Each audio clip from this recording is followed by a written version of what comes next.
such a great impact, but yeah. Curse kept balling up in those fights, so Riven is more than happy to do all the AoE damage that she needs to.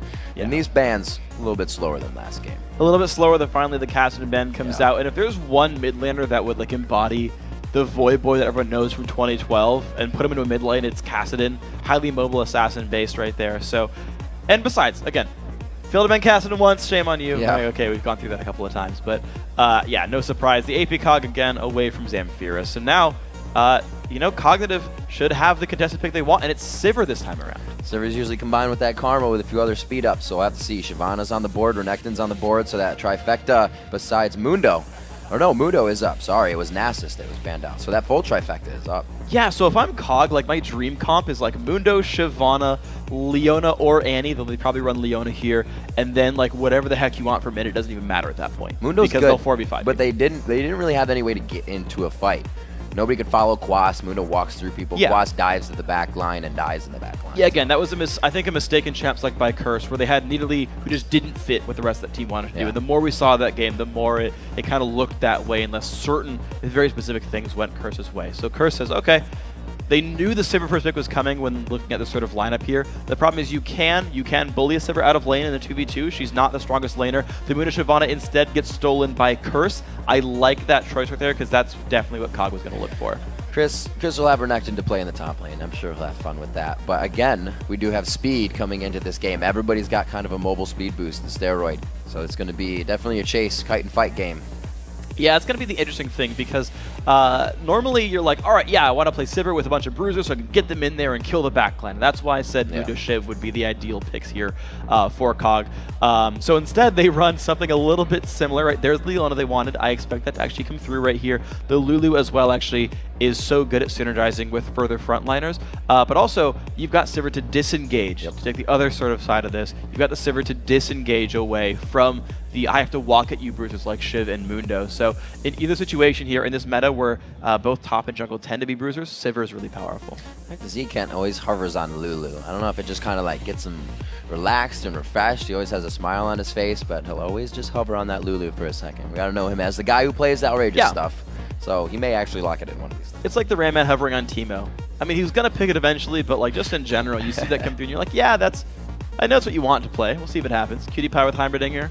It's fun to have the signature champions come out there. So, yeah, the Leona engage, again, worked so well for COG last time. Get into the fights, make things happen. Love it. It's a good choice. The Elise coming through is interesting. Yeah, gets through this game. Because she's a good champion, but she's all about early pressure and saying, okay, after we get that early game lead, we'll continue through. But Elise doesn't scale as hard as someone like Mundo, Shyvana, excuse me, Olaf, etc. So, right now, Curse could say, we can wait a little bit more late game, and that would work for them. They could be going for a little bit more objective focus here. As Kobe always says, Elise is good at taking dragon with her little spiders. So they have that now. They actually shied away from the dragons wholly in the beginning of last game. But then we're able to take those objectives. We'll see, though. A good team coming out of Curse Cop.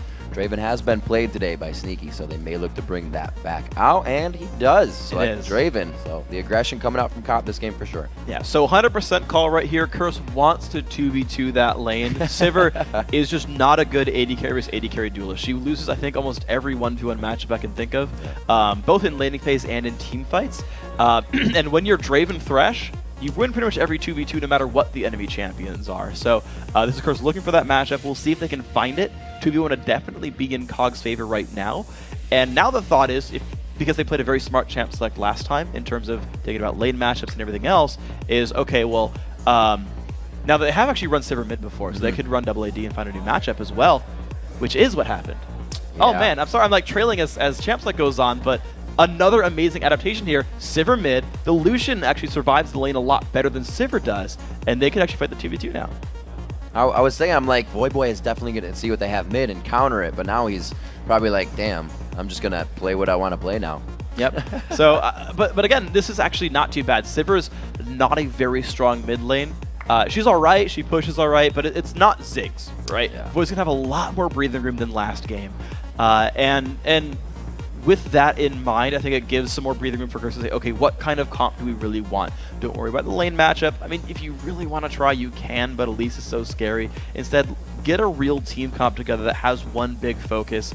Curse's lineup looks aggressive. Something like Orianna would work well here. Gragas, again, another good option for a strong mid laner with good damage who can engage fights. Voyboy knows Gragas. Voyboy played Gragas in top lane. Yeah, true. Voyboy can play Gragas. He may not play Gragas, though. So as they hover around champions, we see that Ziploc gets his Vi once again, and that was huge for them last game. The double initiation coming in, he would always bop somebody up with his assault and battery as he went through, making sure he got to the back line.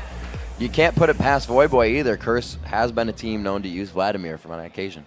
This is going to be interesting. It's not what I expected to see come out of the lineup because you've got a lot of very different things battling here. So once again, Curse don't have any hard engage. They've got two bruisers who can kind of run into the front lines but can get kited back. So Curse are like the reactive team. They can siege okay with Draven and Vlad, but they're kind of waiting for COG to come into them and say, well, we'll just outstat you when it happens. Team amplify damage. Yeah, absolutely, and that could be really, really strong. And in fact, I want to see if Voy goes Leandry's Vlad, because when you're fighting a lot of generally tanky guys, Leander's going to give you some pretty good damage up, but when you've got a bunch of melee dudes in your face. And so I'm curious to see what build that ends up being from Voy. So high damage from Curse. COG on the other side, very, very similar lineup here. Hard engage from multiple places. They've got Chris for that cool top lane Elise that we see him play once in a while. Interesting team. So we're looking for COG now versus Curse. We're going into game 2. This is the last spot in the LCS. Curse is fighting to get this back, but like we said, completely retooled. They have a new team. Voyboy now in mid. Cop, the longest standing member on the ADC, so he holds the veterancy there.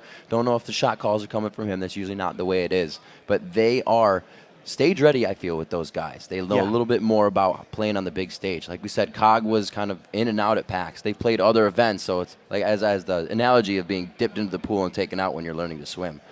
They're playing amazing, but can they hold out a best of 5? A lot of teams don't get the chance to play best of 5 all the time.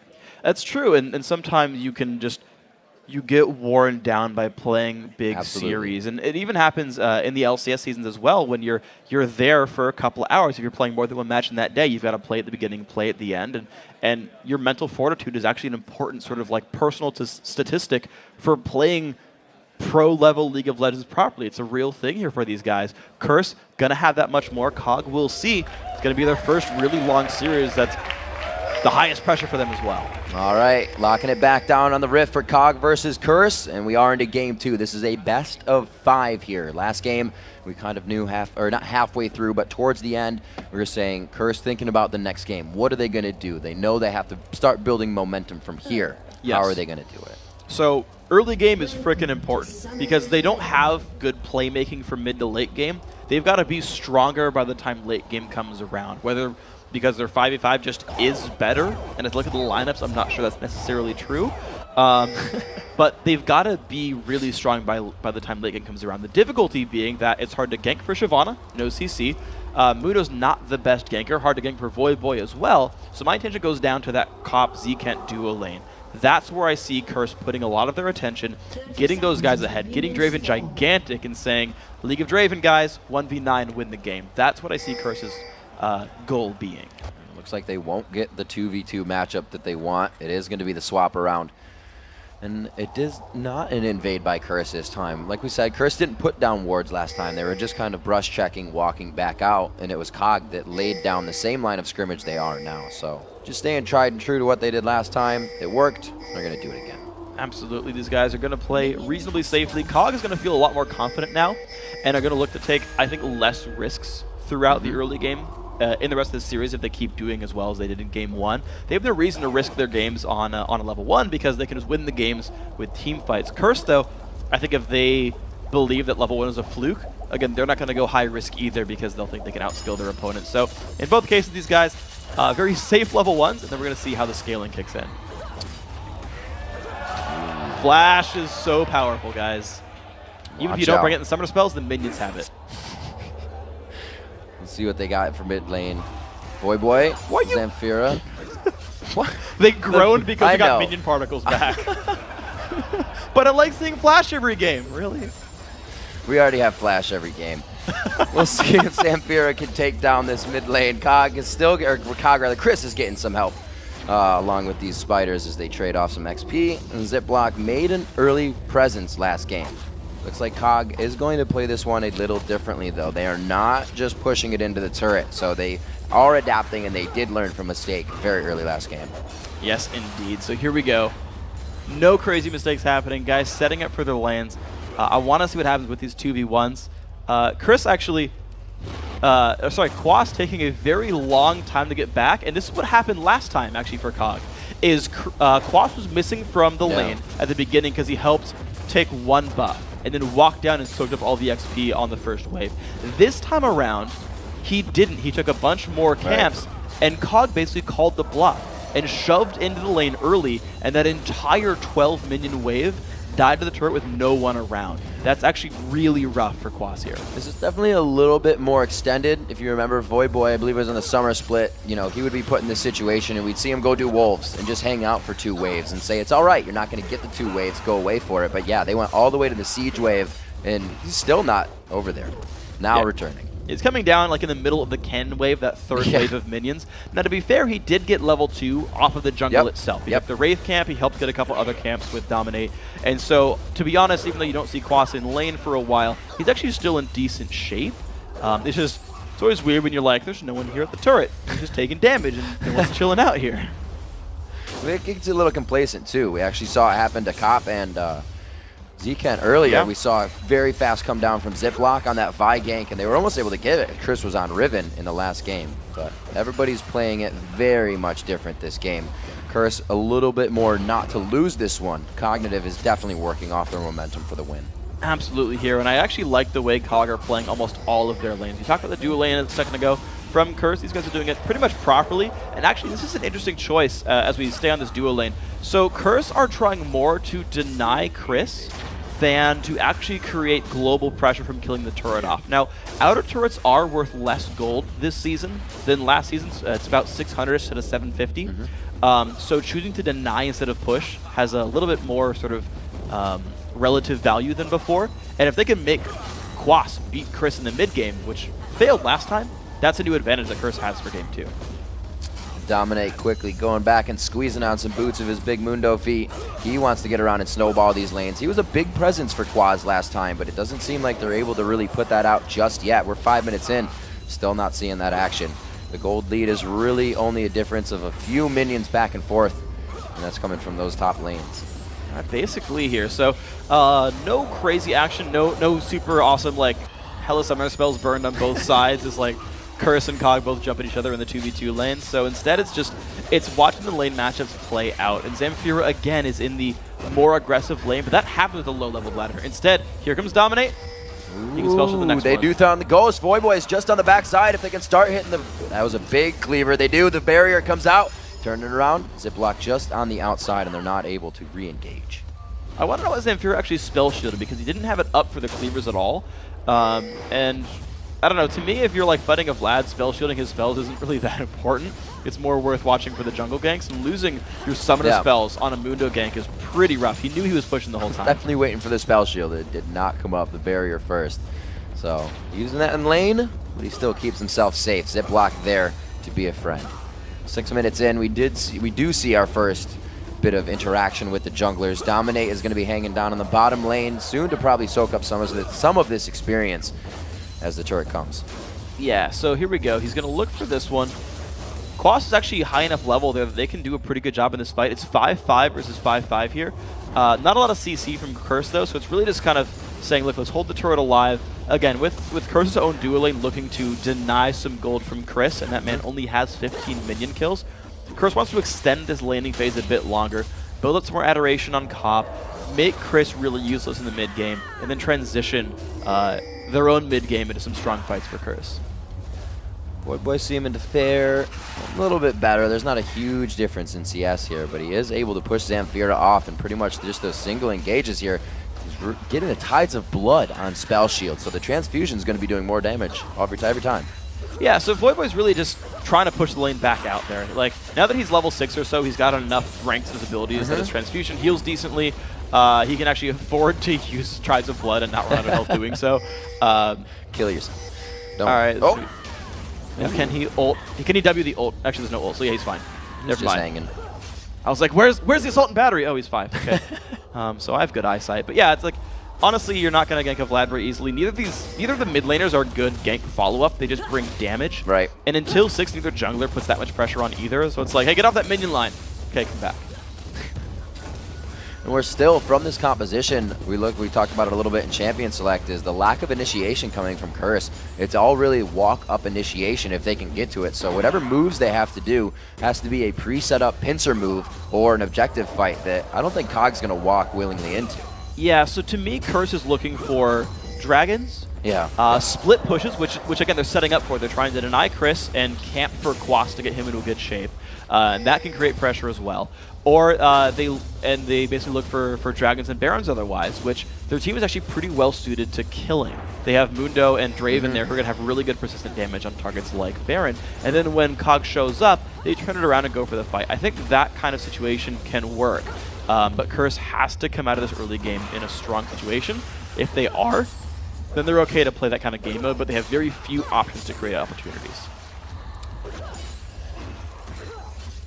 Looking at COG's composition again, we see that they really hover around. It's not even that much of AoE because they had Ziggs last time, but that 1 AP. They like more AD, and they like to hover around 1 AP. They're leaving it on Chris. Last time it was Zemfira, so it seems interesting about their comp. We'll see if Game 3 they reflect that again. It's good for them to always choose a mix of damage output. You never want to run five physical damage champions. It's really weak if you do it. It's very easy to counterpick. You can pretty much go first out of random ones in every champion and then just kind of win automatically. That said, though, Elise still doesn't scale that hard into late game. Even though she does percent health damage, even though he's on a solo lane kind of farm, it's just Elise just doesn't do something like what Ziggs would do or Vlad would do in a team fight. It's just that's not the same level of damage. So even with all that said, Curse can still build a heavy stack of armor and be in decent shape for team fights. Quas eats 2 turret shots right there. A little hungry on aggression, getting antsy. Dominate follows to the bottom lane. He knows if any chance is best, it's now, and they do the Dragon's Descent. Will the Cleaver go over? It does hit nothing here, but he's able to flash, get a nice shot back as well, and Zane King doing a little bit of support. It's just actually a really good turn of events for Curse because they got the first turret, they got some summoners burned out of nothing here as well, and with a couple of recalls pretty much forced soon, Curse could also rotate down to the bottom lane because the duo lane for COG is no health right now. Chris mashing out the keys. He's not doing too much damage yet. Still very early in the game for him, and he's only got the Giant's belt. It's the same buy for Quas. It looks like these guys may just repeat what they did last time. Quas gets hit up 1, 2, 3 on the consecutive stuns. Very well played by Zane. The barrier comes up, but it's not going to be enough, and Quas turns it around. Incredibly well played right there by Quas. Knew he couldn't really run away from it. Went for the fight as well. Void! Oh, just on the outside. Can he get it? Throws down the Hemo Plague. It's going to be the pool. 20% of his HP. It's not going to be enough to get him to dead, but Zamfira runs off of that attack, and it looks like they may want more as Dominate is just on the outside of this one. And he decides not to go in. So I gotta say, amazing play by Quas right there. The barrier was a quarter second too late by nothing here. He already took the Twin Fang, the double bite right there from Quas's Q. And at that point, barrier lasts 2 seconds, Ignite lasts 5. You're gonna take an Ignite tick, you're gonna go down. And there you go. Dual lane is gone, Curse with the free dragon. All right, so after grabbing up that first blood, very well played by Quas. They are going to be able to get Dragon. This happened for them last game, so they're kind of keeping it in stride. We'll see if COG can do the same thing here. Wait it out, keep their mentality in, and push back. Yeah, but I think this is actually a much better setup for Curse right here. The early lead here for Curse means a lot more than it did in the last game. Also a more substantial early game lead. So Curse definitely looking a lot better than game 1, even though still COG has the ability to pick fights, I think, better than Curse can. So there's more comeback potential, I think, on the blue side. Wow, piecing together Void Boy. Looks like he's got Spell Vamp and his Seeker's Arm Guard on that, or having the Revolver, I should say. Excuse me. Yeah, so Void's looking to lane pretty heavy right here. He's kept up pretty well in minions despite being pushed into his turret so much early game, and now Void has so much sustain and really so little pressure from the enemy lanes as well. As long as he can keep that mid lane outer turret alive, it's very hard for Void to die. He can keep farming forever. And again, I think actually Curse would outscale in this game. Curse can actually say, look, keep the early game lead so we don't get jumped on, continue to cold dragons, then just get too big for our opponents to deal with. We can just buy Randuin's Omens and survive the double AD comp. Oh, he got the minion real good on that one. Cop does flash and barrier, though. Big antsy on the fingers.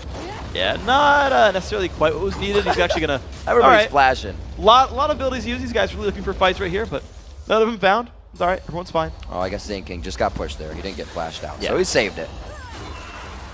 All right. See Vi coming down into the mid lane. Zip block just on the outside. Voyboy, once he gets that Zhonya's, it's going to be quite tricky. We've seen a lot of champions that haven't been seen in a while played, so approaching the situation becomes more difficult when you can go invincible twice. Yeah, exactly. So the purpose of ganks on this mid lane aren't actually to kill Voyboy because he won't die. Yeah. It's to push him out of the lane, actually. Because you've got a double AD team, and what they do so well is power spike around 15 minutes before major defensive items are really completed, especially on squishier champions like Vlad or the junglers who don't build any armor yet, and get turrets for it. Now, CRS already took that top lane turret from their own duo lane, but the mid lane turret's very low. Zenfira has pushed Voi's turret below half.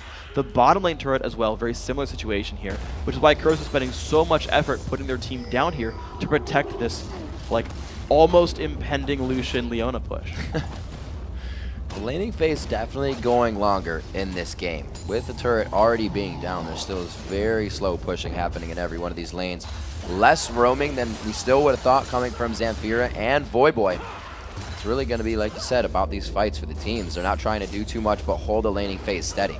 And here we go, the first 2v2 we're actually going to see in this match. This is actually very important to see how the AD carries stack up, because last game, Jinx just outperformed Lucian pretty heavily, and I think he had a much better time of it. So Cop, though, has the Bloodthirster done. Same here for nothing here. And basically, this is an important battle, because if COG wins it, they get a turret, and they control this side of the map for the next dragon. Getting a little aggressive onto Voyboy. He's safe under the turret, possibly. Dominate coming around the other side. Very nice read on the pings. He made sure he was there instantly. They are going to be able to get the turret. Hemo play goes down. Here comes Quas from the side. He's just out of enough to do his ultimate, and it looks like they get out safe. That could have been very big for CRS. That absolutely could have been good choice there by Zenfira to pop the Sivir ulti. Problem is now CRS is so low on health, or sorry, COG's so low on health. CRS gets to counter push what was otherwise a really good choice by COG, but it's going to go 1-for-1. Even though COG had a significant turret health lead, it's just an equivalent trade, which is still better for CRS here. Very quick pressure there. Those few pings lead to the mid turret, and that was really COG's move. CRS was just ready to counter. Exactly. That was a good set of rotations right there. Well played overall by Voy and Dominate, just to buy a little bit of time, get the team in there, and then just pull the rotations down to get the counter push. And because they got some damage onto those guys from COG, they made them leave the lane and just leave that opening here. COG still has some other turrets they can pressure. They can still dodge the 2v2 lane and push something with Jinx, with Lucian, or they need to actually win that 2v2 matchup with a jungle game. Where do they want to go from here? Let's take stock. 15 minutes looking at these inventories. The death going on to nothing here. Remember, Quaz doing a 2v1 in the bottom lane to grab that up. This turret may be going down as well. It's going to be good gold going in the favor of COG. It puts the turrets at 2, and the gold is about 1,000 or 2,000 now behind. And there we go. So COG finally getting themselves back in a little bit more. They finally took the outer turret down. Dragon in a minute and a half, though, is I think really the important next tell. I don't imagine guys really trying to force things much later than now until Dragon comes up. In-lane fights are fine as long as the teams have ward coverage. Problem is, CRS don't know anywhere Vi might be. All the wards. CRS seems to place the ward unless they know they want to go for something. They don't go too deep on those wards. They got the mid turret, so they felt safe pressuring those Wraith wards. But as of right now, they just keep themselves on their side. It seems to be working at this point. Looking for Ziploc on the side, and they're not going to get anything out of it. They're really not right now, honestly. They're looking for it. Like, the 3v3 is okay. It would actually be pretty decent from Leona Lucian overall. It's not a bad fight. You've got a lot of burst right there. You can bring down a squishy target. It's really on CRS to play it properly to get out of that battle. But COG starting to unlock the map. 2 turret kills on both sides. I really want to see how the top lane matchup plays out, though, because we haven't seen these guys fight yet. And that's going to be another very important battle, is can Quas out-sustain CRS' harass and win that fight? Because the team that has the better top laner gets to basically use that to create openings. Pings going down towards the Dragon from both teams right now. They already have pink ward coverage on the side of CRS. Looks like that actually has just gone away. There we go. Placing out of the second one. And CRS is in really better shape right now. You have seen that CRS hasn't come down until just now, right on the Dragon respawn. If CRS knows this, it's a 5v4. They can just sit there and face tank and say, you won't fight us, you don't have enough people. Another turret, yeah, big turret in their favor. Another Dragon in their favor. Yes, the smite does not go to Ziploc. He cues in and flashes out as they get their best attempt on grabbing that dragon. So 25,000 to 22 now. Curse slowly building their lead, but they're acting on things this game. They're not patiently waiting for COG to come to them this time. And it's smart of Curse to go for dragons the second they spawn. They've got them timed out. They know to set up before it ever spawns, make sure they're already there to deal damage when it does come up, start flapping its wings. Because Curse needs to just keep pushing these gold leads as quickly as possible and basically strangle all the options away from COG. COG are kind of still waiting for something to do, and Curse aren't giving them any openings. Only a few sweepers picked up a little bit ago as the trinkets really overused in this one. So many wards on the map. Quaz finding himself a little out here. Used the Dragon's Descent, but he gets the Vault Breaker, Assault and Battery to come in on the follow-up. And it looks like he may be going down here, though. No, he's getting away. It's going to be one last flash. He does not have it. And Quaz walks himself out in style. That was really, really close right there. I think it was the right choice by COG to look for kills right there and snowball people ahead. At the very least, it does give some map control here. But the dominant rotation they gotta here... know. Yeah. He's yeah. not going to stay with that low health. Yeah, okay. Good attempted bait there by Quas. No one bites it. It's going to be these guys being safe. But yeah, that's the kind of plays that these guys need to make. COG have two real initiators that they can use to keep looking for plays. That's the kind of stuff we need from COG here. And 18 minutes in, they still hadn't found one. That's not a good thing for these guys. They've got to use those initiations, those ultimates, those abilities to get in and start turning the map to their side, because slowly but surely Curse keep taking dragons, they keep getting minion kill leads, and it's not going to stop unless COG makes them stop. Trying to see what's stopping Ziploc and Zane King really from trying to get their initiations on this time. They've been going into fights. Zane King's flash, or Ziploc's rather, was down from that dragon engagement, and they did try to go top. But not much is coming into their favor this time. It seems Curse is adapting a little bit better and has definitely changed their play style from last game. Absolutely. Their comp makes at least a little bit more sense for the champions. Yeah, at least all have the same overall, idea. And they're playing the map a lot smarter. They're not getting up nearly as many kills. They haven't gotten any team fights, so I guess they couldn't have had the, like, Quas goes one way, other team goes the other way whole thing. But yeah, COG have really just stalled out, and they're just kind of letting Curse play the Scale of Vlad into Infinity game, which is perfectly fine for Curse here. COG picking up a lot of wards. Double Bloodthirster for Zamfira, and nothing here means they have good sustain for themselves in the fight, and not as much peel is going to be necessary for those two. We'll see if it's going to be Zane King and Ziploc to grab the deaths up for the team once again. Dominate hovering around in mid, and right now Curse is really just showing themselves. They're not showing COG that they're going to have any pressure, and this may be the time when they plateau again and COG finds their way back. It could be, really. I mean, honestly, the opportunity does exist for this COG lineup. Bloodthirster is done on Lucian.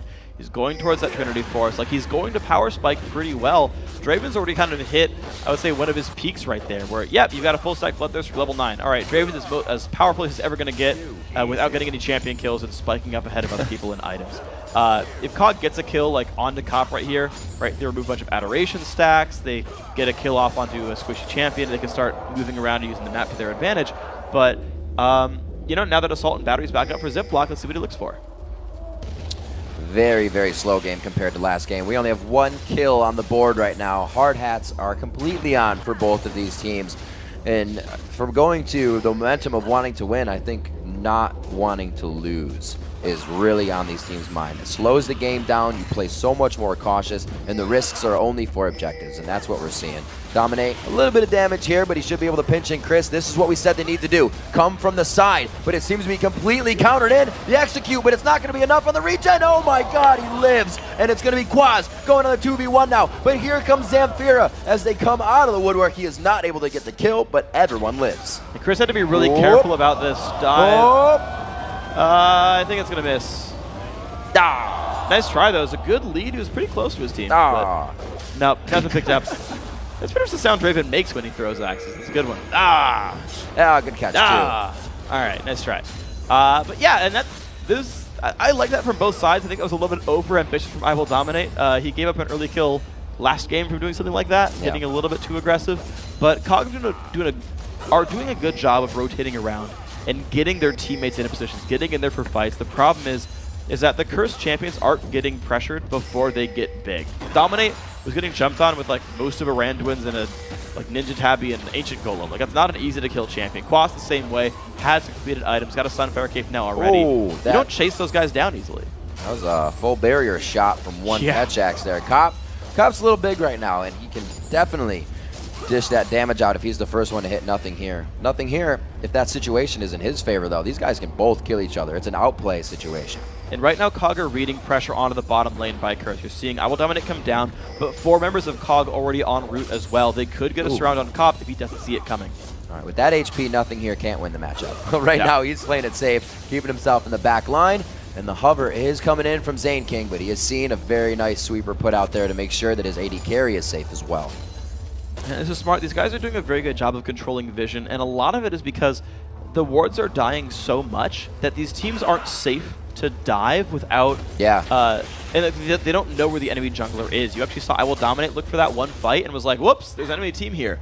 Man, that was a really dangerous choice. I almost died for that one. And the same is kind of happening here for COG, where they don't know if that dive's going to work. They can't see if the jungler's waiting in the wings, so they just don't try for it. In high-pressure games like this, a lot of teams will say, you know what, if I don't know, I'm not going to try for it. Right. They got to move with those wards. They got to move with the vision. The trinkets really act as like moving vision. You have to play where you're going to be. They don't last very long, and that dragon going in favor of Dominate. Very nice, smiting that one out. And Curse will again move off a dragon. Will they get anything? Does anything happen from this? COG didn't fight it, so they're just going to defend. Yeah, this game is deja vu. That happened a second ago. Yep. Jumped over the wall of Q, didn't get the smite, flashed away. COG's Curse still up 3-1, and they go back to their own lanes. It's really Curse saying we don't need to rush the issue. It's good patience by them because they do outscale, and in fact, Quas that works this time. Exactly, and Quas is continuing to improve over Chris as well. Now, I like Chris's choice to go for like an early Sunfire, build a bit tanky, play more of a persistent damage game, because you just simply can't burst out tanks like Mundo and Shyvana. So Chris is building for a longer fight overall. But really, I don't see Chris actually ever turning that matchup around. Quas will push faster. Quas will probably jump into team fights a little bit more, get into the back lines a little more quickly. He'll be tankier in the battles as well, so he's harder to remove. And Chris is like, well, I got 2v1 and they tried to deny me. I'm just behind. COD needs to take down this top turret, get a little bit of that minion wave push to the second tier. That's really when they were able to, in the bottom lane on the other side of top lane, I should say, was able to start to make some moves and really spread Curse thin. Right now, they're just getting minion waves in their face and keep pulling attention to Chris in the top lane, which I guess is working for him because they're getting the time. They're biding. Yeah, they're trying. So Chris Cross apparently, really long song here. Not a lot of notes in it either. It's like, is that like one of the hidden tracks where they're kind of like, there's a track 15 after like 30 minutes of silence? Pretty much how these guys are playing it. Cop gonna take the white again. It's fine, no big deal here. But yeah, it's COG need to get the machine rolling. That's really what it comes down to. Curse aren't gonna make this happen. They'll pick up dragons because they know they're stronger. COG have the ability to separate people and pick out individuals throughout the mid game, and they're just not finding it. And that's really the difficulty here is their only way to get into this game, they're not finding that opening. Mundo's going to meet up with Dominate, and it looks like Cobb's trying to set up a little bit of a scare in the brush if he is able to do it. Chris and Quas, not very fighty here. Quas is actually taking a bit of damage if they engage, though, so he knows he can't really trade right now with that burst. Yeah, it's wearing him down a little bit. Once he finally gets Spirit Visage done, he's going to have a lot more health regen, even though he's not life-stealing as a champion. I'm actually going to check to see if he did anything with Runes and Masteries. No lifesteal at all, so it's just really just base health regen. But the Visage HP 5 that it gives you and all that is enough to basically sustain through that. And so Quas is going to become pretty unremovable in the near future in the next couple of thousand gold when he finishes his items. And at that point, it's like, well, you're not going to remove Quas anymore, man. You're going to run out of mana before he runs out of health. All right, so at this point, Curse needs to kind of kick themselves in the butt and get things going. Their inventories completely out inventory, if you will. On the other side, they are 5,000 gold ahead. They've taken so many dragons, and after every dragon, they go back to farming. They're not getting anything out of it. And right now, they would straight up win a team fight. They absolutely would. And when that team fight happens, Cop's going to get super rich. He's at 600 stacked to his passive right now, which means he's going to get 1,250 bonus gold for his first kill. Yeah. That's basically most of Last Whisper. Well, he's got that. It's basically a BF sword on his way to... You know what? He's going to buy another one. He'll just, 2 Last Whispers. I know it says last, but apparently it really means... One more. One more? Yeah, that petered out quickly. And really, yeah, like that's... I don't think it's on the mind of COG right here saying, oh man, those Draven stacks, but it's still going to come into play when the fights start happening. Curse wins a fight, they're going to win harder than you would expect.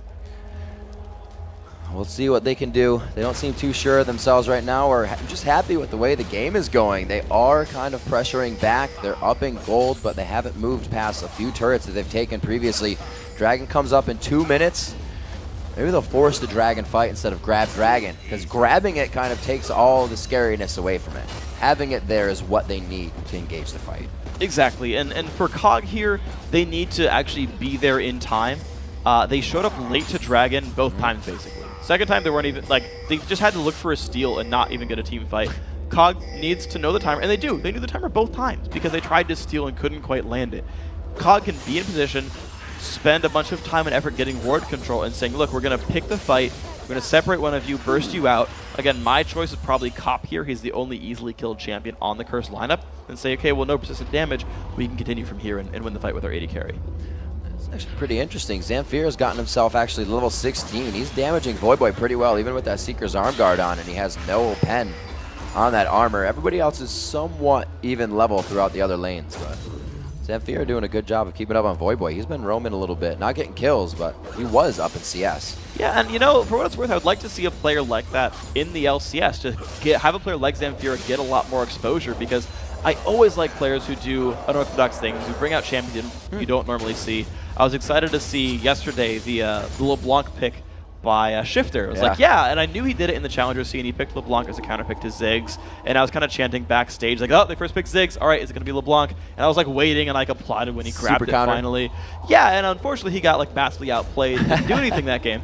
But the players who, you know, bring back Double AD, we haven't seen it too much in the recent past, and not so much with Sivir really in general. The players who bring in things like AP Lulu mid, it's like, that's cool to see, right? He's forced 2 Kog'Maw bans already. Like, that's cool, that's fun to see. And when you get players like Chris who force Ribbon bans, and if, you know, Zane King proves to be this god tier Leona that forces bans, suddenly those unorthodox picks start showing up because you can't ban them all out. I don't like this. COG is going to the back of Dragon to try and take it away as Curse takes it, so it doesn't look like we're actually going to get a fight out of this. Wait, maybe? Yeah, so Chris came down first. That's the important thing. You have a very small window and massive ward coverage, actually, by these guys, of COG being there a little bit first. Now, the problem is there's no turrets to pressure around this area except that bottom lane. So Curse can kind of force COG away because the bottom lane turret can be pressured. COG don't really have that same luxury here. All right. Ziploc has flash up. 3rd time's a charm. Will he be able to queue in and flash out with the Dragon this time? Nope, Cobb gets it. So they try again from the backside. Will they pressure after this? 4 Dragons. Gold is now 7,000 or 6,000 in the lead as COG crests 40 grand there. And now we're getting a push down mid. And I don't think, yeah, they have a wave. Yeah, now that they've got double Randuin's Omen and a Thornmail completed, their front line can dive turret successfully. Dominate's going for a Thornmail next, maybe a Sunfire. I would expect Thornmail though. And these guys, like, Cursive finally unlocked the point where they're like, screw it. We don't have initiation, but we have guys who can't dive, so just walk at them until they fall over. They've got a big enough gold lead, 15% right now, that's enough that they can do this now. They can just walk into them with their faces and just like, yeah, just dive. Zamfira not really letting him close to the turret. Static Shift Sivir making it quite easy to clear out those waves. So with what they have, it's going to actually be hard for Curse. Like you said, they're going to have to go straight under and around those turrets because they're all melee once they get to it. And that does make it a pretty big difficulty, but they're grouping up towards the mid lane. Like, you're seeing these teams look for fights! Voyboy gets locked up. There goes the W. He's down in the Sanguine pool. The Zanyas is going to come out completely after. All the ultimates combined into one area, and it looks like COG is losing their HP bars quickly here. Zkank to the back line. A beautiful shot coming from nothing here, but it's Voyboy turning it around. Tides of Blood brings in 2 kills for himself. It's going to be Zane King, still alive with a sliver of health, but he goes down valiantly with a kill under his belt. But it's going to be Curse finally coming out on top. Cop lives with a sliver of health, and Quaz is going to chase down, waste, and bite through the barrier of nothing here. Beautiful job right there. 5 for 1, and Cop now has 3,800 gold in his inventory, cashing in on the League of Draven right here. And Kurt's gonna say, all right, let's start getting some objectives for this, and it explodes. 2 turrets going down.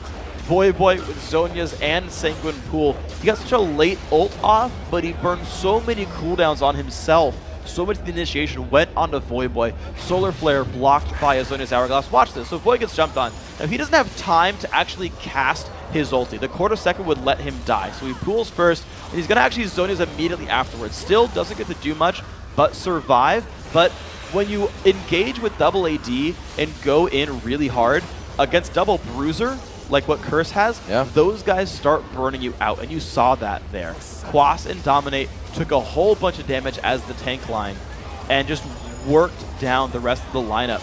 I gotta commend some of the kiting by the rest of these guys, but 1,446 gold is what Copper's got for that kill. Yeah. You got talked about it earlier, the double invincibility. They chased down Voidboy thinking they were gonna get that kill, and the Zanyas kind of turned the page in the book, and it was a choose your own adventure, and Curse was the one to choose where it went. So 6-2 on the board now, 10,000 gold, and now it's in Curse's mind that they are ahead in the game, and I think they're going to be making a few more moves faster. Yeah, these guys are absolutely in control. Speaking of making moves, Voidboy picked up Distortion Boots so that he can ghost and flash more often. Beautiful segue. And of course now Baron going down as well because these guys just have control. COG finally took a fight, and it was a disaster for them. They waited too long, and Curse outscaled them. They've got a gigantic Vladimir now on the map. This is Curse playing their comp right and saying, all right, we're going to out-team fight you. It'll be very interesting to see how COG reacts now. We saw them in a game where they were very far ahead, really dictated the pace of the game. They were in the driver's seat, but now, how can they come back? Or is Curse going to do the same thing? They're trying to bring the medicine that COG gave them in game one. And you know what? They're dishing it out quite well right now. After the Dragons, they've started to aggress. There we go. So a well-controlled game after the Baron, after the Dragons, all of that stuff. They're like, yes, give me your inhibitor. Now let's reset and take the rest of your base right here. These guys have just picked up all of their items. Of course, the Infinity Edge being done for Cop is just massive. Nothing's going to stand up to him. Ziploc just doesn't have any real tank stats yet. No Randuin's done. Chris still going half and half between tankiness and damage output. None of that's going to stand up to Cop's Draven. And look at them all just pouring out of that Wolf area. They were waiting for a pickoff. Chris wanted to go to the bottom lane to see if they had or could get any vision, which they're starting to put down and regain their jungle. But it's not going to be much. They are completely on a chain for Curse right now, and they have to go wherever they go. Let's see what these guys can do then. So COG definitely need a pickoff. Problem is there's no reason for Curse to split up in any way. Like Cop, yeah, getting rid of the minions up in the top side is fine, and it's a bunch of gold. And he has 2 wards that cover the only ways he could get ganked. Unless right down there in the bottom left is a Fnatic brush. He's not going to go near. He's like, they could be there. I've seen this replay before. So the only potential gank that could have happened on Cop, he dodged. So that was a pretty safe push up top. But yeah, Curse can group as 5. And, I mean, they can face tank a turret. Even splitting up is a chance for COG to get a random kill. This vision is so critical that they just placed down. Knowing that they are, or COG rather, is nowhere near their base. They have like a zip line of wards going right across the front. So no engages are going to happen that Curse doesn't want. They get turrets all across the map with the objectives being down, and they're going to start picking up a little bit of potential gold that's just been sitting there. Yeah, they really are. So there we go. A little more money, even though Curse don't completely need it. COG, you can just see how afraid they are. They push up mid and say, wait, I see Voidboy. No 1v5, please. Let's just get the heck out of here right now. And it's COG, taking what they can. They're looking to take some, they're getting the red buff, they're getting the minions that they can kind of go for. But COG this entire time, all they've been doing all game is basically being pensive and saying, you know what, I don't think we can do it yet. Now, to be fair, they're waiting at the Baron buff, and that's smart. You don't really want to try to make plays against a team with Baron, and Curse taking a really long time to actually go for a fight here. They're not really using their Baron to do much. But COG, a little bit of tier 2 race here. We're going to get some damage down. Mundo is coming back. The turret's dropped a little bit slower, so they're definitely not going to progress to that inhibitor turret as fast. It's going to be big. Quas uses Dragons. Get it out. And the inhibitor is going to follow after. He is a little scared to go back in. Cop's still pushing right now. This is a bit of a base race, and COG has to turn around and defend it. COG, they are going to be able to go into the fight.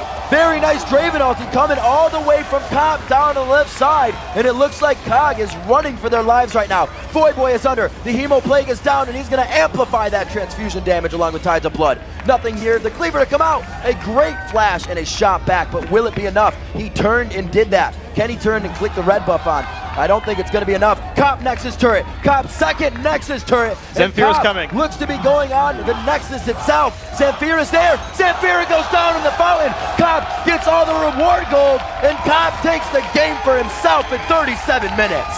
Draven wouldn't have it any other way. The game is all about him. That was a very interesting end of the game. COG looking for that mid lane push at the end there, I think was the right idea. They were losing grasp of the game and said, guys, we might have outpushed them on the map. Let's try to go for it here.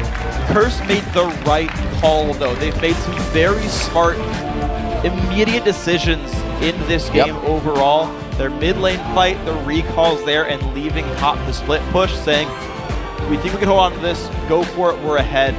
That's always scary, though. You're like, we could lose the game if we fail this base trade, but we win it right now if we do it smart. Curse did it smart. I was worried that Curse would kind of let that roll out a little too long and not get to where they wanted, let COG come back and just flourish through the mid game. But they, right after that Baron, they knew what they had. Actually, before the Baron, the fight that they won, they said, oh, we're like 5,000 gold ahead. I think this is going to work. And they finally took it into their own hands. Now, granted, that was a little different of an ending. We have to bring back before, though, that stage experience, the nerves playing in. It was definitely a miscall from COG there. Yeah, that felt very strange by COG. This game felt weird. They were like, it's almost like they thought they were the stronger team flat out on paper. And was like, let's just not throw. Let's just not throw. We're just better than them. Like, they thought their comp would just win magically at like 35 minutes or something. And we just never saw any moves from the team that like has a bunch of playmaking champions. And they're like too afraid or nervous or something to actually make plays. They're never found the openings. Even the 2v2 matchup would have been okay. Leona plus Vi together can force kills on pretty much any lane. And they never found it. They never even really looked for it there. They tried twice, once on I Will Dominate, once on Quas. And that was pretty much it. That's all I saw from these guys. And I think that's a little bit too passive from COG. I want to see them go back to the playmaking that won them game one. And really got to be called out there. Quaz playing amazing in that game, getting the first blood in a 2v1 situation. And I think almost a bigger hand in what happened there by Cop staying. He stopped them from taking that inhibitor. He said, fight me, not the inhibitor. They had how many people attacking second tier and then inhibitor, and Cop was able to take everything as one man. So there's a great distraction by Quaz on that push. Yeah, very smart choice right there by Quas and the rest of Curse to say, you know what, 4v5, we might lose the fight, but we will outpush you. We'll use our bodies to gum up the works. And you know, the COG machine slowed down. It really did. They didn't take the base down. Well played, Curse. See if they can re-grease the gears for next game. We got to take a quick break, but when we return, everything's tied up at 1 win apiece. Both teams look to take a lead with a Game 3 win.